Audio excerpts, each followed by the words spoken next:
যুদ্ধবিরতি শেষ হওয়ার পর ইউক্রেনে ফের বিশেষ সামরিক অভিযান শুরু করেছে রাশিয়ার প্রতিরক্ষা মন্ত্রণালয়ের দাবি, ইউক্রেনের সামরিক বিমান ঘাঁটি, গোলাবারুদ গোদাম, জ্বালানি ডিপো সহ ৫৬টি অঞ্চলের বিভিন্ন লক্ষ্যবস্তুতে হামলা করা হয়েছে।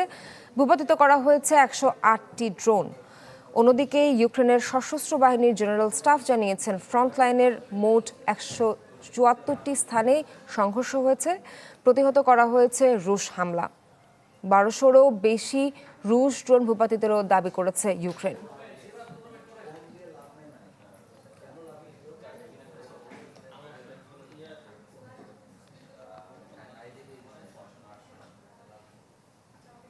ঈদ আসবে, সাথে ক্যাশব্যাকও আসবে। নিজের বা প্রিয়জনের জন্য কেনাকাটায় এবারও নগদ পেমেন্টে পাচ্ছেন দারুণ ক্যাশব্যাক। তাই যাই কিনুন, পেমেন্ট করুন নগদে।